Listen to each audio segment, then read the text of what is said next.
Hello, Mech fans. This is Duncan Fisher, and today I have a special treat for you. A few days ago, I was interviewed by a FedCom News Service sports writer who covers mech matches. He was a fine sort, the kind you'd expect to find on the Inner Sphere's premier gaming world. FCN was gracious enough to provide me a copy of the interview, and today I'm going to share my 2 favorite questions and answers. So enjoy this short trip towards getting to know me just a little bit better. Mr. Fisher, in your opinion, what is the best part of a mech match? I'm glad you asked, Rob. My name is Patrick. Right you are. But as for your question, I'd have to say that the middle of a match is when I'm most into it. That point where anything goes and nothing is for certain. The end of a match has only one outcome, and the winner is decided. But I live for those brief minutes in the middle where any mech on the field could score a lucky hit, or a mech jock could reach a point of inspiration and do something really special with a BattleMech that nobody has seen before. For me, that's the best part of what you can expect in the Solaris arenas. One final question, Mr. Fisher. Could you give us your opinion of the recent concerns being raised regarding arena barrier safety measures, and the question of continuing to allow live spectators for matches in the Steiner Stadium? Well, Rob, Patrick. Yeah, that sounds right. As I was saying, I believe in public safety and in the safety measures put in place by the Solaris 7 Gaming Commission. I think all true Solaris game fans know that there is no way to 100% guarantee that everyone will remain safe while watching a bloody, violent, metal-mangling mech fight. And I think they like it that way. So if you're hinting that the mech matches aren't safe enough for fans to watch live, I've got to disagree with you, Rob. Personally, I think the current detonator grid system in the Coliseum works fine. Besides, if I know only one thing, it's that here on Solaris 7, the fans are just as much a part of the action as the mechs, the jocks, the wagering, and, well, Duncan Fisher. Well, that reporter didn't like everything that came out of my mouth, but after the interview, I think he left with a better understanding of why we love mech matches and why I love Solaris 7 and its fans. So remember, folks, safety is everyone's concern, and a good barrier goes a long way towards preventing accidents, no matter what the activity. This has been the Duncan Fisher Minute.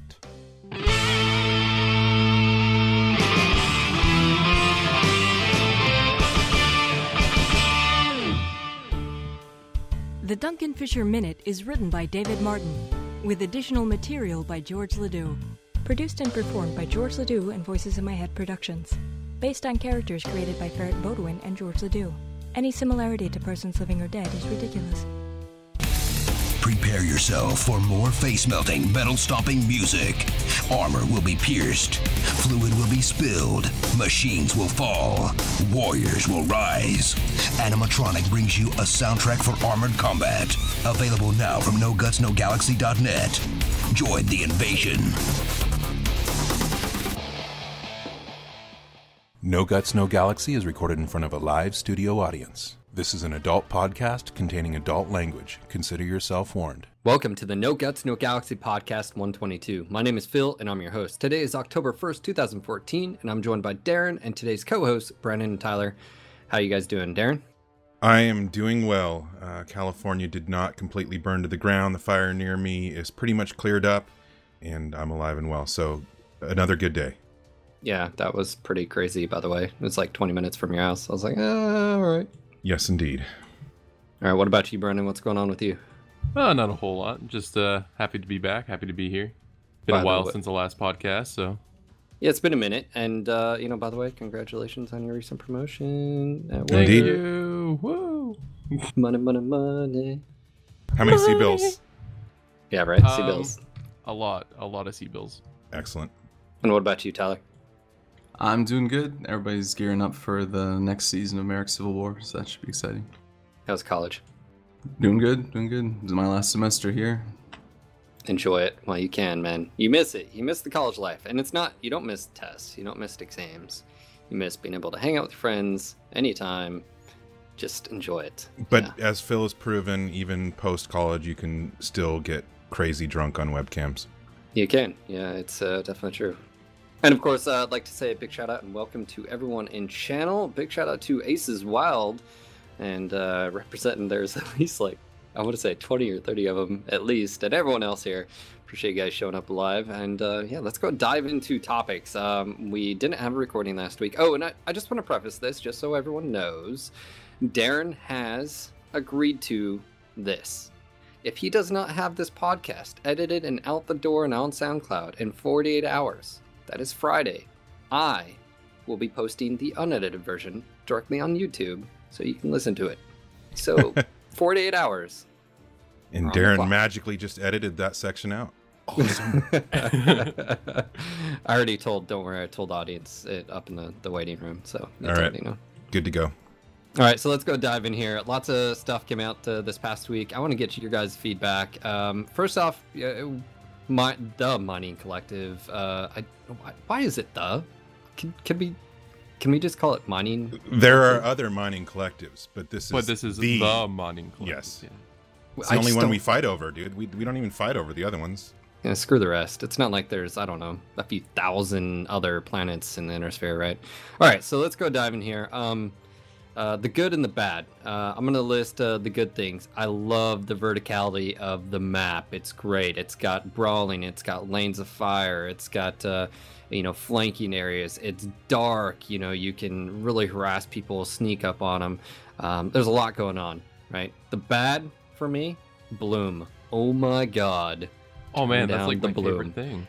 I love the Hollywood. It's like Hollywood lighting. Let's be honest. It's too much. Like I had what was it, the boom speakers, sort of, and the bloom off those alone when I passed under a light like blinded me. So yeah, let's tone it down. I love the lighting though, but yeah. What about you, Tyler?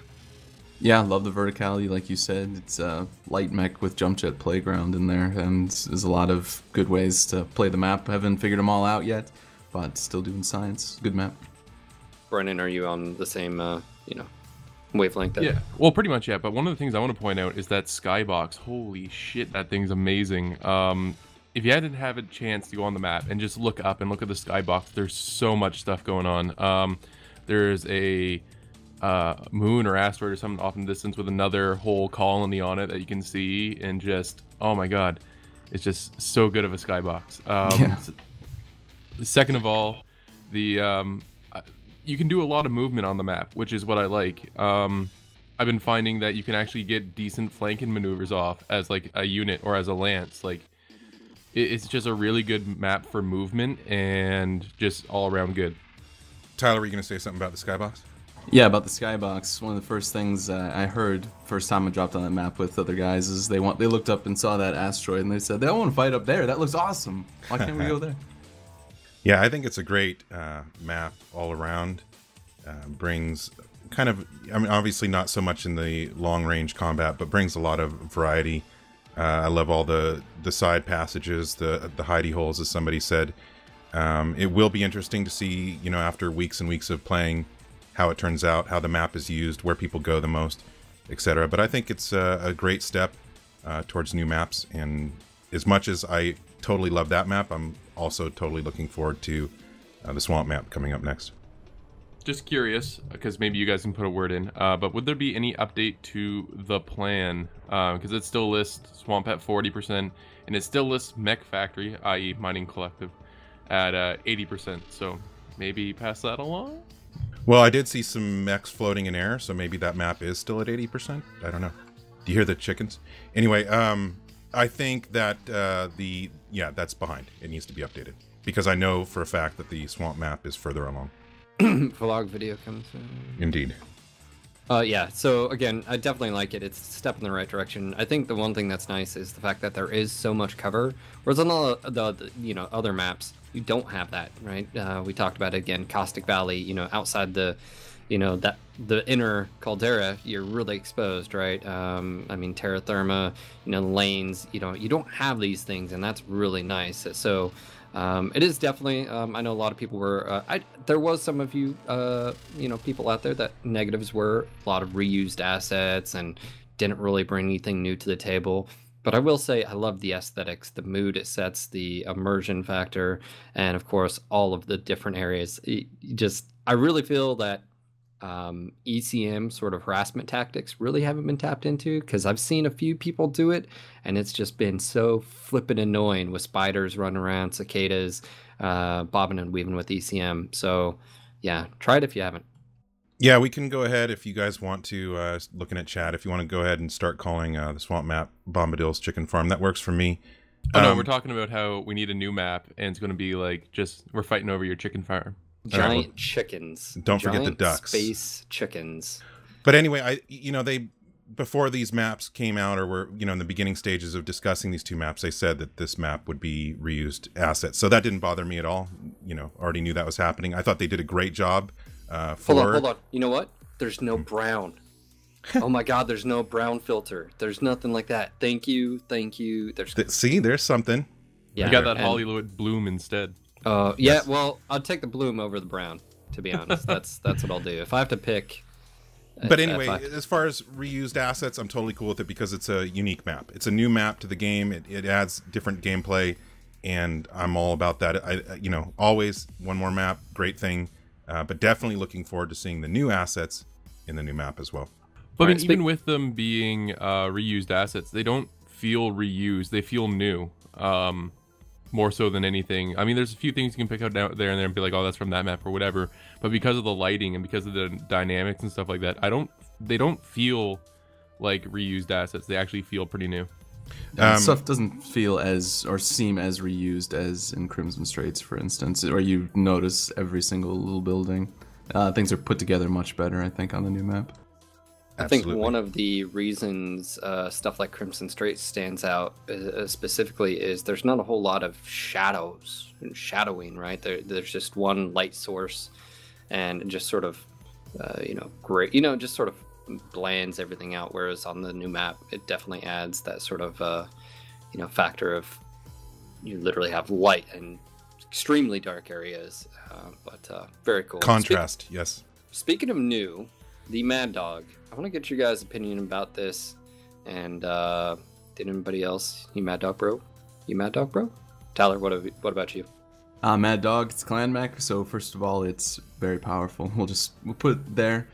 Secondly, though, it's a 60-ton mech, so it's only 5 tons heavier than the heaviest of the medium mechs at 55 tons. So there's some good builds you can do on it. It is squishier than a lot of people would like. The hitboxes are not that great on it, but given the geometry, they're pretty good for the geometry.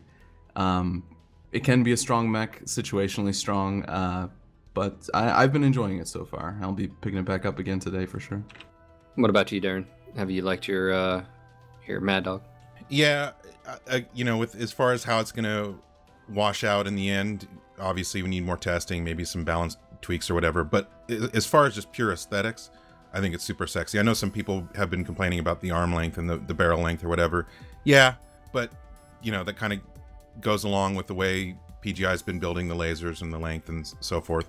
But besides that, I think it's super sexy. It looks like a Mad Dog is supposed to look to me. And so I'm impressed aesthetically, and I've been having a lot of fun with it. But obviously, I don't play at the comp level, and so don't really have that kind of feedback. Now, Brennan, have you been enjoying it more as the brawler or missile LRM support? I've been enjoying it a ton as LRM support.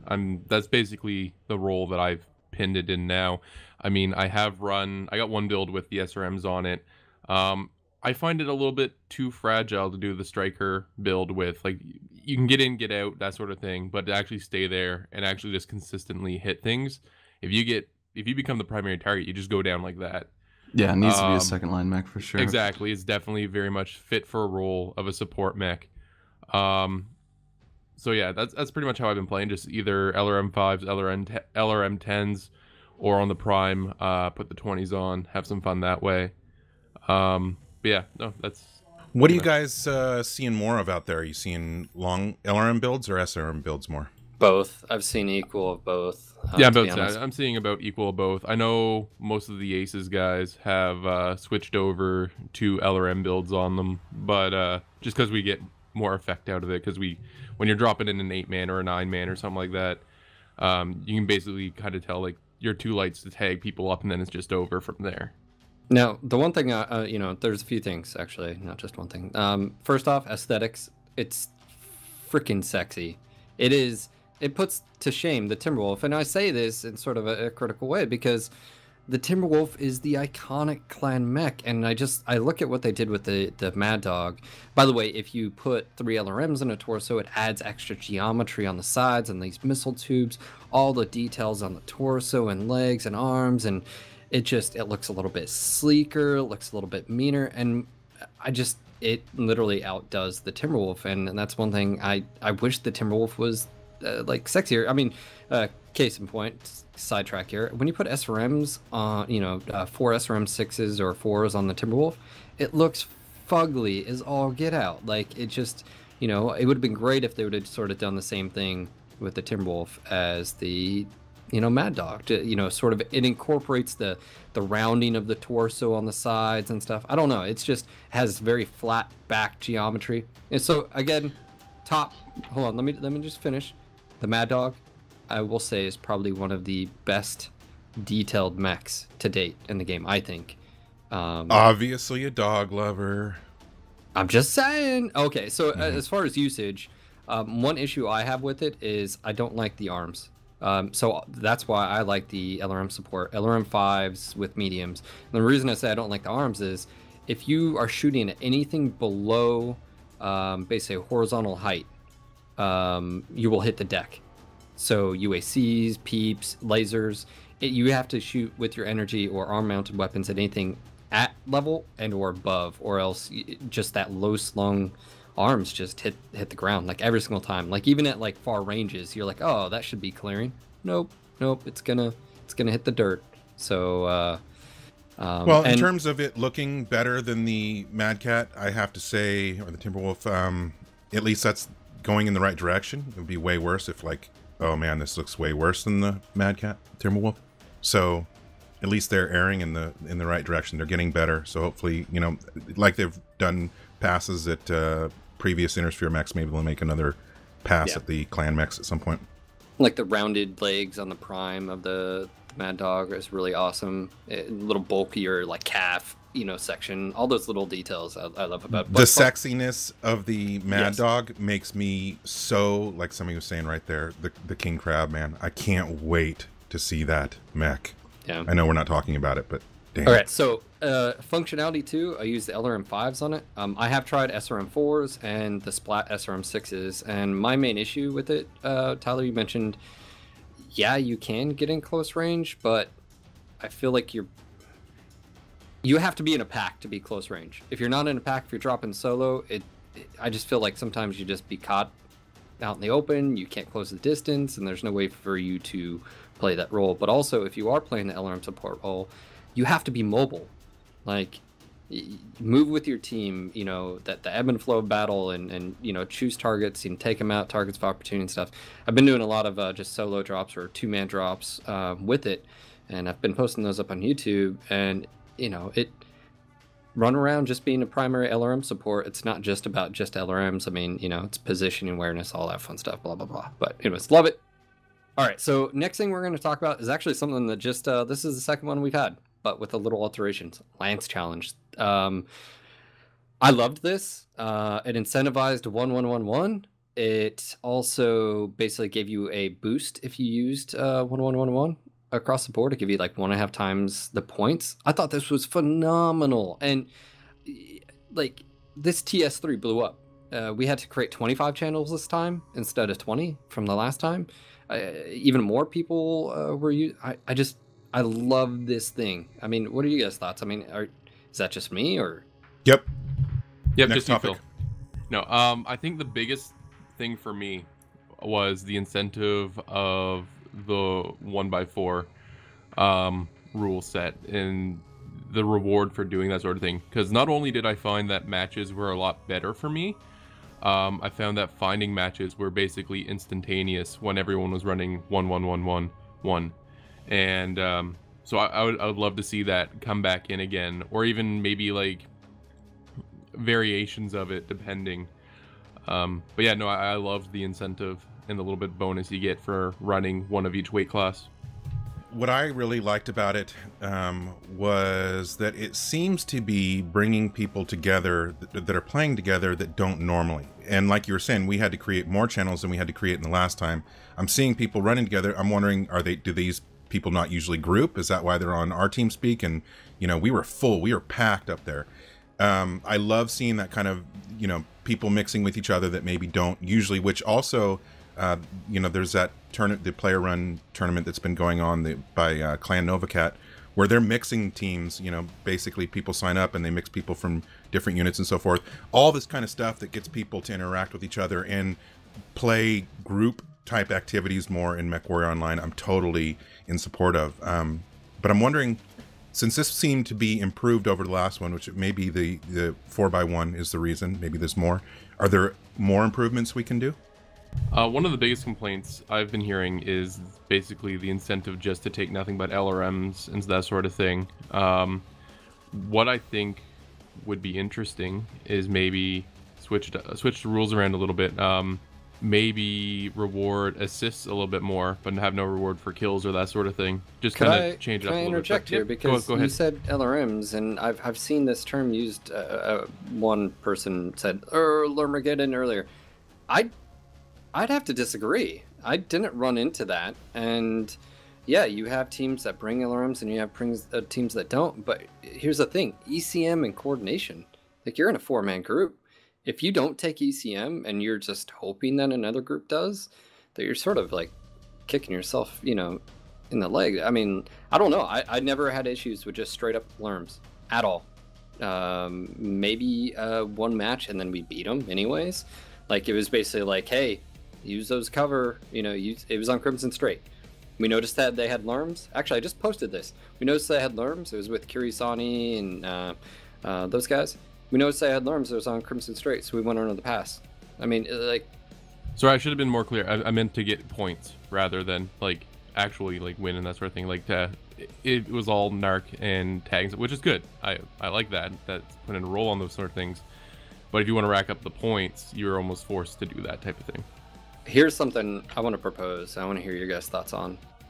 Should they, and would you guys be okay with, instead of weekend challenges, this was a leaderboard, per month, right? They give the top 10 lances gifts or prizes or whatever, or I don't know, whatever, whoever participated, and whatever it is, but have a leaderboard for this. And I feel like what they're trying to do is they're trying to incentivize and help Matchmaker, because the reality of it is if you've use SGR as a scapegoat. If you guys are rolling around in a 12-man, it's better for Matchmaker if you guys are rolling around in 4-mans, right? I mean, that's true. And so if this is sort of a two-part, it's giving you guys a challenge, but it's also breaking up some of these large groups and making Matchmaker better and matches better. I feel like this is a great opportunity for them to do month-long at a time, stuff. What do you guys think about that? I would like to see. I wouldn't like to see it. I don't want to see it replace the Lance challenges or anything like that. But I do think a ladder would be very interesting. I know I would try to compete as much as possible in it, but I don't think it would be a good replacement. I think it would be a good thing to put beside the weekend challenges and that sort of thing. Yeah, no, I agree. What about you, Tyler? I mean, what are your thoughts on all this in general and that proposal? Well, yeah, I think it would be great. I've been wondering why there hasn't been a Lance versus the World event like they have on the weekends, but during the week, that's great. I know some people can't play over the weekend, and so they miss out on these challenges, but yeah, anything to further competitive MechWarrior Online rewards, even better. That's good stuff. Daeron, do you have any thoughts on that? I mean, is that something you see issues with? Well, it's not that I see issues. What I'm wondering is, what's the downside of doing that? Basically just resetting every month. Now, one downside people might say is, well, then they won't do special challenges or whatever. I think that's totally correct. This should be separate, and above and beyond doing special weekend challenges or week-long challenges or whatever. But I think doing something like that on a monthly basis, just resetting it every month, would be good if there's enough incentive to get people to do the 4x1. Because I was going to say, I think you sort of have to say, hey, you have to have 4x1, because if you're rolling around in 3 direwolves and a timberwolf, I'm sorry, no. Well, there were quite a few groups out there this weekend that forewent the 1-1-1-1 and just were out for straight murder in there. Yeah, 3 direwolves, 3 timberwolves. But what do you guys think about other incentives? Because it seemed to work really well. I did see a lot of 1-1-1-1 groups. So PGI can kind of shape the behavior of people over the weekend. What about like a Brawlmageddon weekend where kills under 300 meters count for way more than kills outside? The one thing I'm looking at is the overall picture. Like, obviously, we're going to get off topic here, but why do people use certain mechs over, other mechs? And, usually it's because, well, they're just so much better than all the others, Timberwolf, Daeron, stuff like that. So one of the other topics we're going to be having tonight is the IS Quirk System, and will that help tip the balance and taking some of these and change that up? So maybe, just maybe, you see mediums, you actually see 40 and 45 tonners, people willingly taking them in large numbers. But I will say, I did see a lot of mechs this past weekend that, normally you just don't see. And it was really nice. Like, Cyborgs was taking out an awesome 8Q and wrecking face with it, So I think little things like what you're saying, Tyler, is, or maybe, I don't know if... mechs are about to get classified by tiers. You could say tier 5 mechs earn more points. Yeah, we could do that. Well, I mean, I think overall the events are great. They're getting better. We could do more. There's a lot of ideas. I was watching chat through all that, and there's some ideas on how to improve them. Hopefully this turns into discussions on the forums or Reddit or whatever. We don't have time, though, to keep going on it today. We got to get into the October roadmap, but I did see some good suggestions, so make sure you guys make your voices heard. I was going to say, definitely if you make a post or Reddit, MW forums, or wherever, NGNG forums, and tweet that stuff to Russ. I mean, he wants feedback. A lot of people, obviously say, oh, they don't listen. Oh, they've been listening a lot more. And anyways, hit him up. We can pass it on. We'll retweet. All right, October roadmap came out. Now, this covered a lot of stuff. Fall damage, jump jet thrust, jump jet turn rate, Omni Mech fix, stuff like this.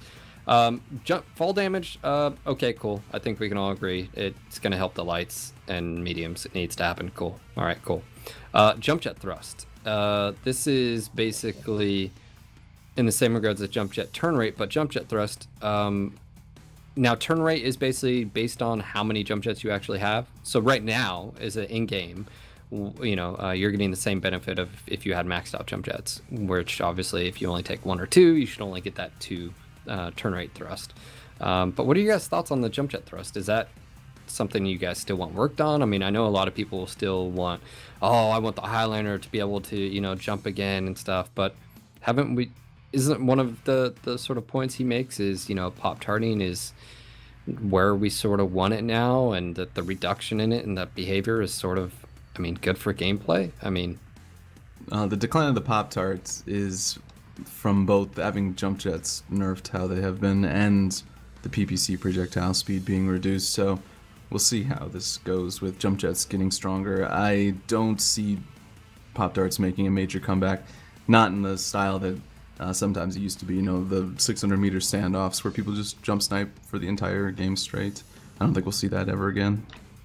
Yeah, that's basically what I was thinking. It's enough of a bonus where it's not going to really hinder what we currently have. It'll make some of the heavier mechs probably a little bit more able to move a little bit better using the jump jets, but I don't think you're going to see the Pop-Tarts come back for hopefully ever. Now, the next big thing is the Omni Mech fixed jump jet slots. Now, this is a pretty big thing. We talked about this. Tyler, I think I asked you a while back, about the Timberwolf S, and you said it probably should have never been introduced. And it does make some pretty big, balance, as far as you bring in the Timberwolf, and now you give it the ability to jump jet. So it looks like, they're switching this up. It looks like if you equip the right torso S, you will have 2 fixed jump jets, and if you equip the others, then you get the full equivalent of 5 tons. So 2 or 5 tons. What are your? Is that incentive enough to take 5? Or right now I know a lot of builds on the Timby use 3. Would you still use the Timby with only 1 torso of the S? Well, yeah, I use 2 jump jets on all my Timberwolves right now. So having a single S torso, which coincidentally all Timberwolf builds are using at least 1 S torso to just get jump jets, that's not affecting any of my builds. And it is probably, it's good that these are locked in. It wasn't really fair to the Summoner and like Nova that have to take all jump jets. The Kit Fox and Timberwolf got away with not having to, have fixed 5 jump jets. So it's good balance. So one of the things I was talking to Daeron about, and a few other people, is, and I know if some people are wondering, well, doesn't this mess up the Omni point or Omni mechs? Well, actually, no. So it's basically a loophole. That's what it is. It's a player found loophole that basically says, well, if you introduce any Omnipod system that does have jump jets, all you have to do is equip that and you can put 1 jump jet and you can get away with it. Obviously now you want to take at least 2, maybe 3, but this is where it gets tricky. Is the Summoner dedicates 5 tons, the Nova dedicates 2.5. So unless, and this is one of the things I think Russ posted, he said, unless you make it so that you can just take off any jump jets on any of them, but then as soon as you do that, no one's going to take 5 jump jets on a Summoner. And you still run into the same issue of the Summoner just always being less of a mech than a Timberwolf. I know, that hurts someone's feelings out there. I'm sorry. It's just, that's the issue. So either you solve it like this, and then all future mechs that come in with either their prime config with jump jets, or even if they introduce a S jump capable version, at least the system's in place and you're at least going to have to take 2, maybe 3 jump jets. Yeah, it's going to mess up some builds. I guess we won't see 4 LRM-15 with Artemis Timberwolves anymore. That's not going to be possible with the S-side torsos having 2 jump jets in each side torso. Also, it's going to make the Timberwolf slightly more vulnerable to losing its jump jets. If you know that basically every Timberwolf is using an S right torso, if you knock out that right torso, the mech can no longer jump anymore in many cases. So, question for you: does the Timberwolf need this? It's not going to balance the Timberwolf. It's not going to make it that much less effective. The Timberwolf's still going to be by far the best mech in the game, so it's fine, like I was saying, from a balance perspective, to bring it in line with the Summoner and Nova. It's funny how varied opinions can be, and how for sure the people saying them are. I don't doubt anybody's response to this, but if you were reading the forums and Reddit on this subject, this was the end of the world for them. All their Timberwolf builds are completely destroyed, and it's a useless mech now, and I just find it funny that there's people on total extremes. Well, yeah, that's with anything, but with this, as soon as the Timberwolf came out and everyone saw the S, they were like, "Oh, poor Summoner!" And that's what happened. And I think it just comes down to the bottom line, which is nobody ever likes a nerf, and that's just it. Yeah, it's a change. You're taking something away. It hurts, yep. But you got to look at the big picture. It needs to happen. I'm glad it's happening. I think it was the better proposed, having fixed jump jets instead of it just being like, could they? Best scenario, they would have just taken it out, but they released it to thousands and thousands of people. Yeah, not going to happen. They're not going to take it away. So it's there. They're going to fix it there moving forward. Next big thing. Say, can the Lowlander get fixed yet? Can its jump jets get under, please? I miss the Highlander. Well, I do want to point out there's a few. I've seen this argument before, and I'm not going to call out the specific person because I don't know if this is absolutely what the person is saying, but there's people that are upset that these mechs are being nerfed after they've paid money on them. I do take a little issue with that. I understand where you're coming from. Money is money, but nobody ever promised that the mechs were going to be OP. Nobody ever promised that they were going to be any specific builds or anything like that. You still have the mechs, right? Am I missing something with that? Well, not to mention, it's called balance. Sorry, like that's what I want to say. It's like, guys, like, you really want something broken to give you no? Sorry, I don't have any. I don't sympathize with that or have empathy. It's like, come on, guys, really? Like, and even right now, and this is why when we get down to the quirks that I'm so looking forward to them, is the fact that you can take an equally skilled player, put them in a IS mech of equal weight, and put them in a clan one, and they're going to wreck face with the clan. Like, the difference is pretty polarized. Especially when the first iterations came out. When they first came out, you drop in a Stormcrow. Dude, you were doing and it's very painful, and you still see that, right? but obviously they've been toned down just a little bit, but it needs to be balance just has to happen. And if you are going to be upset and mad and angry about that, I'm sorry, I want a balanced game. I don't want MechWarrior 4. I don't want MechWarrior 3. No thanks. All right, so next topic, and this is another thing. Destruction Speaking of nerfs, side torsos, XL engines. So what they did is basically you're getting a negative 20% to heat capacity. Now, you may see this as, oh my god, but if you lose half your weapons anyways, does it really matter? Like, if I lose, you know what I'm saying? So basically you lose half your weapons and whatever. I think this is sort of needed. They didn't do the whole movement speed. Should they have also done a bat towards movement as well? Yes, in my opinion, I still don't think this is enough to really hinder the loss of a side torso compared to what the clans can take as far as weaponry and everything like that.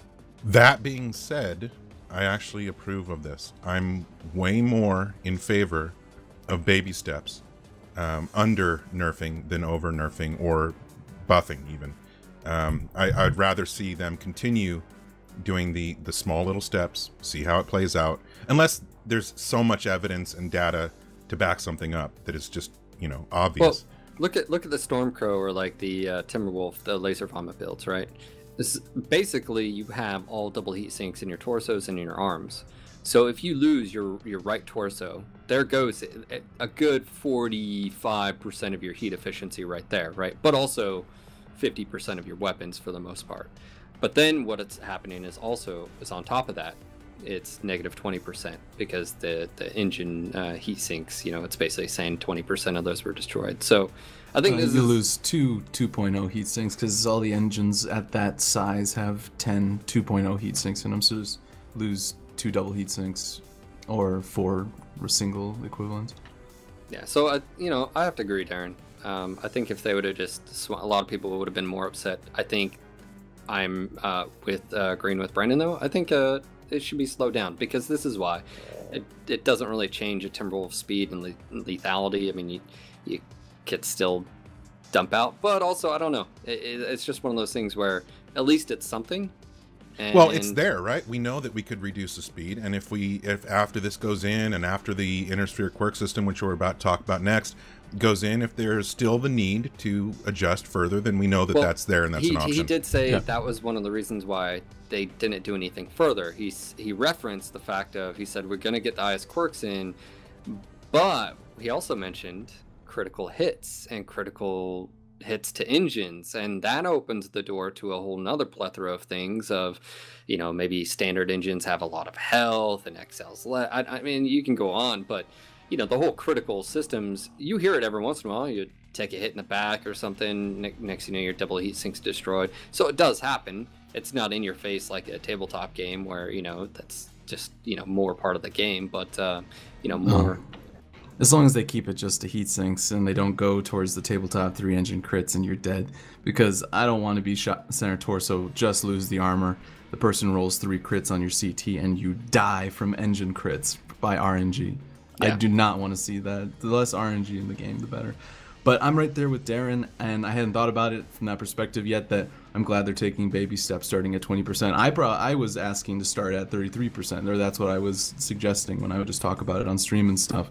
Just take a third of the heat sinks straight away. But baby steps, that's good, because we've nicked them a few times on going way overboard, looking at you, artillery. Strikes, yep. Yeah, so this is good. Awesome. Yeah, I definitely see it as like a building block type of thing, like do something small for it, but I do think that you are going to need to put something in afterwards to maybe amp it up a little bit more. Well, all this comes down to is, I want to say the elephant in the room, but one of the topics has always been time to kill. If you mean time to kill needs to be faster, it's pretty damn fast right now. And I know some people have different opinions, so that's just my opinion. I would love to see time to kill a little bit, slow down just a little bit, but there's a few factors there. Large alpha potentials. I don't know, but Direwolf doing 94 alpha, right? And it can do that, a few times in a row before it shuts down. Those are the type of things we're dealing with now that we didn't have to worry about pre-clan invasion. It's funny, this whole time to kill discussion, this game is completely different from every other game I play on this topic. In all the other games I play, first-person shooters, infantry type stuff, or tanks or whatever, I'm all about hardcore mode. If you shoot somebody with a gun, you want to kill them almost every time when you shoot them one time. Like in real life, you don't have to, whereas some games you have to unload a freaking clip into a person before they're dead. Or tanks, typically in real life, tanks can be one shot, and I like that kind of realism. But this is so different, and I kind of agree. MechWarrior should go the opposite way. I actually wouldn't mind a little bit longer time to kill in this. I'm gonna have to depart from you guys on this one. Good. I don't think time to kill is that bad. You should be punished for your mistakes. If you walk out in the open, get thrashed by an enemy team, you should die or get away crippled. Reward, like, letting people make mistakes and then, get away with it is not good for gameplay. It doesn't improve them. It doesn't make the game any better because you're just like, oh, I just one-shot that dude. Yay. Well, aren't we talking about a few things? You're saying if you make a mistake, but the difference is for me or anybody else to be able to tote around 50 plus alpha at long ranges and be able to literally kill mechs in one hit or assaults in two. Like, that's what we're talking about, is the time to kill. We've talked about the Direwolf a bunch of times, and that mech has the ability to one-shot things, and it's pretty silly. So that is a problem, and that's a problem with the Direwolf. But I think quirks can solve that. Honestly, I think quirks could be in place to either change the behavior of how people use that mech, or just. I mean, I know it has a lot of negatives, and we talked about that before, and they do die easily, but God almighty, and I guess that's the thing is, when you see 3 direwolves almost every single game, that's 3 direwolves that your face will be ripped off if you leave them ignored, literally. And that stacks, right? Stacks on if you see other mechs being brought, and it is what it is. I just think time to kill is just a little bit too quick. Yeah, I do. I want to emphasize a little because I do feel like it's pretty damn close. I enjoy the way it plays right now. I think you can, if you're smart, you don't make mistakes. Anybody can last, for a very long time if they don't make those mistakes. And like I said, I typically in other games am all for hardcore mode. But I think the reasoning for me wanting the long time to kill is lore based, and it's the novels I've read and the way the game plays out, tabletop or whatever. So that could be complete bullshit as far as this game goes. I should say I totally like where it's at now. If anything, I'd change it a little tiny bit, but otherwise pretty damn close. I was about to say, I don't feel ripped off when I die early because I know it's always been my mistake. So time to kill right now for me is actually pretty good. I like it where it is. All right, so speaking of IS Quirk System, lots of info released by Russ. He posted this obviously in the October roadmap. A lot of questions started popping out, like, what is this tier you're talking about? Blah, blah, blah. How are these assigned? Who assigns these? Who are you getting info from? And there's a lot of, I would say, negativity towards this too. I've seen a lot of people, you probably just. I literally just saw someone post something about, I'm sure SGR gave you, guys info, blah blah blah. It's because of the cake. It is because of the cake. Good job, by the way, on that cake. It worked. You took over PGI internally. I saw what happened. It was true. It was Trojan horse. All right, but the IS Quirk System, the tier list was released. Now, as soon as this came out, let's look at a few things. One, it basically, Russ said, it's a list that puts a mech into a tier, based on its effectiveness, I guess. From tier 1 through 5, 5 being the worst, 1 being the best. 1 wouldn't be getting any quirks, whereas 5s and downward would be getting more quirks. There's been other stuff like all the negative quirks for all IS mechs have been wiped out. The victors, no more negative quirks, stuff like that. All of this has been released in the past week.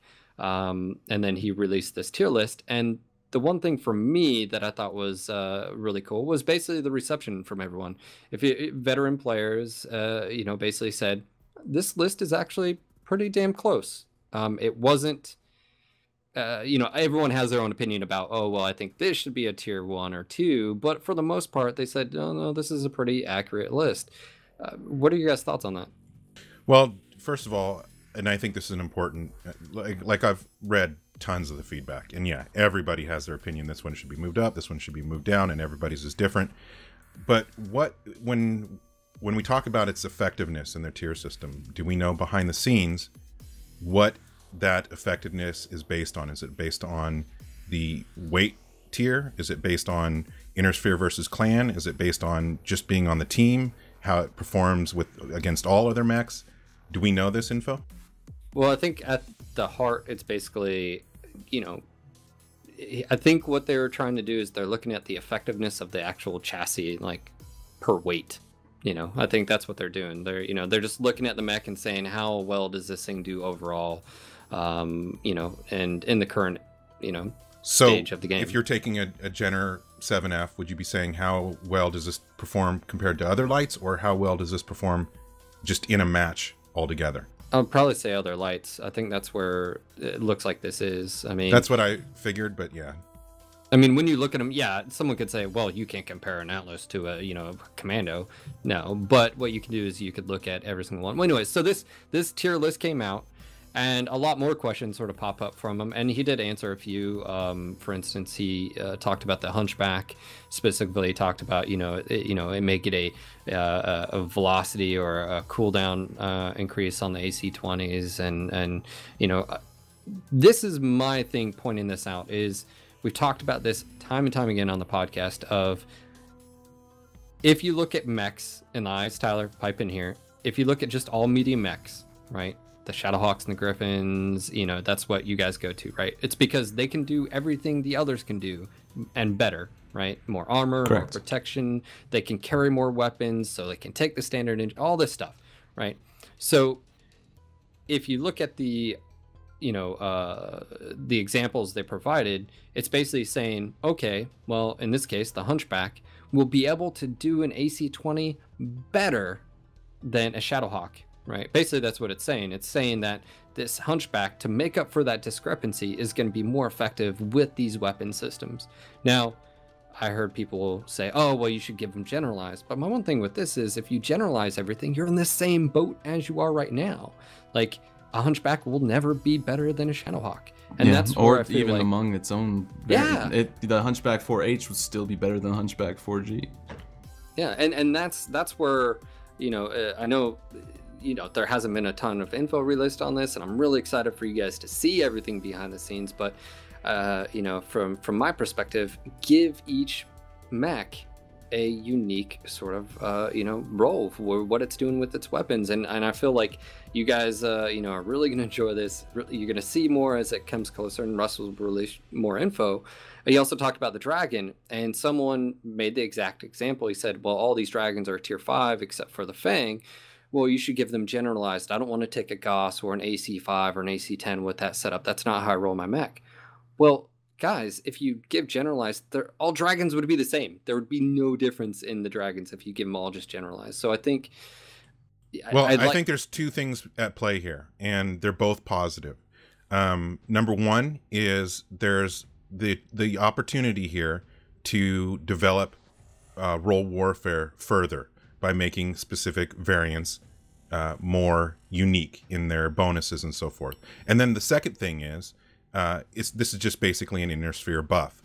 So while I personally would like to see both, I do appreciate more individual chassis and variants. The most important thing is to remember that none of this is, there's no penalties. Nothing's making it so you can't take an AC-5 over an AC-20. All these are is buffs. And so I think that's the most important thing to remember, is that this is basically an Inner Sphere buff. This is working more towards the Clan versus Inner Sphere balance. And all these things that are going in, like I said, everybody has their opinions. This one should be moved up. This one should be moved down. Let's let this thing get in. I mean, of course, I'm sure there'll be fine-tuning before it goes live. And then see how it's all balanced. And, basically this list was made based on how mechs are balanced now. Well, so the list can be adjusted based on how mechs are balanced afterwards. To be fair, we're not talking about, though, is we're not talking about what happens to these mechs if they're tier 1 through 5. And that's where a lot of people, that's where the questions are. So I think that's a clear, question to have. Is like, okay, these are tier 1 through 5. What does that mean? Yep. So before you jump the gun and make a conclusion that, oh, this is horrible or good or blah, blah, blah, it's the fact of there is a system behind this. Whereas it seemed, quirks before this, seemed very hodgepodge to me. It was like, why did that get, why did the dragon get a ballistic heat cooldown? Like, stuff like that. So it looks like this is a unified push across the board to create a system to apply quirks, and I'm down for that. Now, again, I agree, Daeron, that it's good that it's a buff, even if it's a buff across the board for IS, but I also want incentive for each individual variant, each individual chassis, because without that uniqueness, you're in the same ball game that we are right now. And yeah, your weapons would same be a ball bit game, more, but with a little bit of a buff. I agree, though.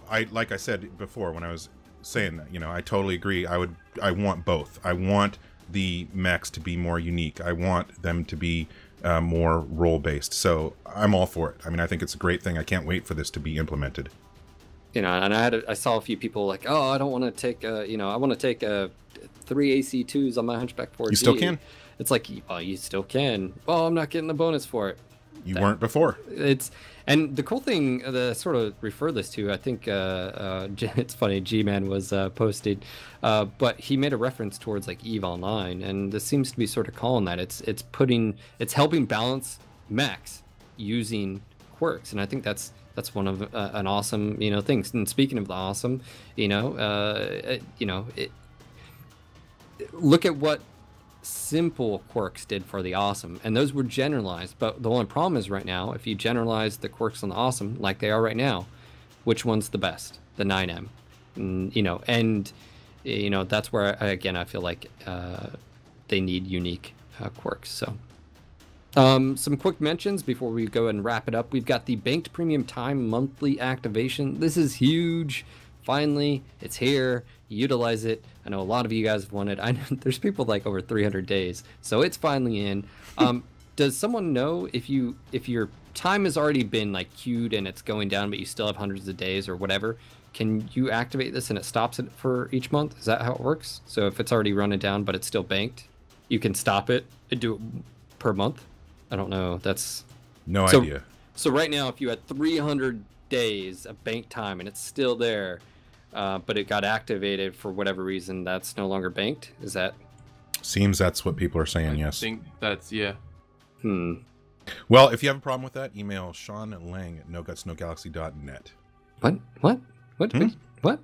Next quick mention. All right, next one was we got phase 2 of the community warfare update. Now, this is actually a pretty long read, and I know this came out about 2 weeks ago, so we didn't want to cover it over in detail because there's a lot of detail, but it's also a lot of just like, hey, this is the sequence of events of this is how it would go down. And the one thing just to point out is I want a example. I want an in-game example. I want a video, vlog video. I'm sure will be coming. Paul on here talking about it. Yeah, and I feel like that would be better than just a wall of text. It was a pretty long wall of text, and there's a lot of questions. But the one thing I will say is it is moving forward, and I'm looking forward to it. And on top of that, that's going to be another competitive scene for the units. Just saying. My dog agrees. Yeah, we did get some questions on the forums regarding that background noise for some of you that haven't been around with us for years. That is Phil's dog, not his ass. That is not my ass. That is confirmed. That is where Daeron has chickens. I have a Boston Terrier that snorts and snores. We also have the obviously new album, The Armored Combat. Matt is looking at possibly doing another album or two, but anyways, head over to the NGNG store. Speaking of store, the 2014 Marauder shirts should be shipping, I would hope, at the end of this week, maybe beginning of next week, as well as the Hex. So those will be here. And I dropped a clue last time that we have a new t-shirt design coming, and the one hint I gave you was clans. Should I tell them any more, Daeron? Or should we wait? No, I think we should wait. We can say it's awesome. We're watching the development as it goes along, and it's pretty sweet. I got a thumbs up. Yeah, it's gonna be smexy. That's what it is. It's gonna be smexy. No, the awesome is not a clan mech, so it wasn't a clan works. Clan mech, guys. Mad Dog? What, you mad, bro? You mad dog, bro? Is it We the shall see. Kodiak? Speaking of which, another thing to sort of hint at, the Zeus won the vote. But wasn't there like small print saying just because it wins the vote doesn't mean it's necessarily going to... That was just basically Russ wanted to know what people wanted the most. He did say, though, that just because it wins doesn't mean for sure that it's going to be. But I would say it's likely, at least. Well, someone was saying... Well, a lot of people were saying Cyclops over Zeus. And the reason being is we don't have that tonnage bracket. So... Well, not only that, the Cyclops needs love, so... We have the Highlander. Well, that's what people are saying. People forgot about it because it lost its jets. Right? What Highlander? What's the Highlander? It's got the hover jets, not jump jets. Hover jets. I don't know. I've always liked the Cyclops. I liked it from MechWarrior 4 a lot, and I feel like it retained a lot of that similar badass feel. So either one, Zeus, Cyclops, I'm happy for both. Charger, meh. And None of them are bringing really anything new to the table. Game is changing, probably yeah. the problem. They're just kind of they'd be similar to other mechs we already have out. Well, and to keep in mind, Russ did post up on Twitter and the forums asking for feedback. It's been a little bit controversial, this be the last thing, is an IS pack, mech pack. Now, of course, people are like, oh, no, cash grab. He's literally responding to, there's people that actually want an IS pack. So before you jump on that bandwagon, these are actually forums, members, community members, you guys that only pilot IS mechs want a second pack. So this is his response to that. Oh my god, listening to community feedback. I know, it's crazy. Well, it's just one way to introduce mechs to the game compared to another. Regardless, either way, they're going to be released incrementally and over time. And so if it's a pack, then they're still going to be available for C-bills. Well, if you could pick 4, what would you do? Seriously? Well, that's obviously not a question literally, for me. not Harmony Gold shit. Come on. Wait. Excuse me. It's Harmony Have some Gold respect, shit. sir. It's shit. No, not the mechs. I'm saying it's Harmony Gold shit. Yeah. What would you do? 4 mechs, go. I can tell I'm you. not prepared. Go for it. You do it. Devastator, Grasshopper, and then I would do I was going to say Enforcer for the medium. It's about to be 3051. Yeah. Bushwhacker. Oh, I want the bush so bad. And But I mean that in 3051? every way. I want the Wolfhound. So Wolfhound, the Devastator, and the Grasshopper. For the medium, I'm sort of torn. Like, I like the Bushwhacker. I think it's cool and stuff. That geometry could be pretty awesome. It would be pretty cool, I think. Assassin, stuff like that. Anyways. Well, Assassin's a god-awful stock mech. Dervish. Hollander. Dervish Wen. Hey, but Russ teased the Mauler here on the podcast. He did. Months ago. Where is that thing in the pack? I don't know. Mauler. So It's about to go, surprise, I'm here. Mauler, Dervish, Wolfhound. No, it comes out a little bit later than Mauler does. But here's the thing. Like, I know you guys, you just said Assassin, oh, it's shit, blah, blah, blah. Just remember, this IS Quirk system could change a lot of these mechs. So, another thing, just to sort of point out, the one thing you can sort of do is just sort of use it as a lore mechanic, right? The Hunchback, it's built by so-and-so. It gives a reason for actually having this gigantic hunch that's not just a shoot me here, right?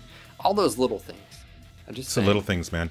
Here's what I can say about the Inner Sphere Quirks. Just be prepared for the Commando to now be the top mech. Comp scene everywhere. Everybody's going to be using the Commando now. Confirmed. It's actually, I don't know if I'm supposed to tell you guys this, but the Victor's actually getting a PPC cooldown and an AC5 cooldown buff. And for mechs, going back a little bit, hammer hands. I'm totally bullshitting you guys right now. I'm watching. Hammer hands. Yes. That way Daeron gets his Warhammer. Well, No, okay, that's not my we don't get Warhammer. Harmony God Gold damn shit. it. Let me Hammerhands is the fake Warhammer. Let me actually jump in here really quick because I was streaming today and I mentioned exactly what we were just talking about, the whole IS pack, and I remember someone made a post, we have enough mechs, I don't want more mechs, we have enough, blah blah blah. I don't agree. I think having as many mechs is great. I think I bring it on. I want all 300 some odd chassis that are IS mechs. I think it'd be great. And like I said, just because you don't get them right now means it just comes later. Now, I know a lot of people, get into the whole pay to win and stuff like that, and that's a whole nother discussion topic, but Not I for want today. I want every single IS mech, and I would rather see chassis that we haven't seen ever, or we've only seen once. You know, I think that's really, really cool. I mean, and they surprised us quite a bit with the mechs they've chosen so far. And, you know, even clan mechs. I'd love to see a lot of the clan mechs that we haven't seen. Black Lantern, you know, stuff like that. I mean, it just goes on and on and on. But anyways, guys, let's go and wrap it up. I just want to say a big thank you to our community, our listeners, new and old, our amazing staff, and our sponsors, and our subscribers on Twitch, too. Just a note about that, too. We've had a lot of feedback. Hey, Twitch TV keeps 50% of the that subscription. We can't do anything about that, so yeah, just keep that in mind. But if you'd like to become a sponsor, it goes all directly to NGNG. And don't forget Christmas season and holiday season, all that fun stuff, whatever you believe in is coming up, so don't forget to use our Amazon affiliate link. Help us out, support NGNG, turn off ad blocker. Anyways, this is your local No Guts No Galaxy MechWarrior podcast signing off for tonight. This is Phil, And this is Daeron. This is Brandon, also known as Cattra, Kell. And this is Tyler. until next time, Mech Warriors. Don't forget to follow us on YouTube at No Guts No Galaxy TV, on Twitch at NGNG TV, on Facebook at No Guts No Galaxy Podcast, and on Twitter at No Guts No Galaxy.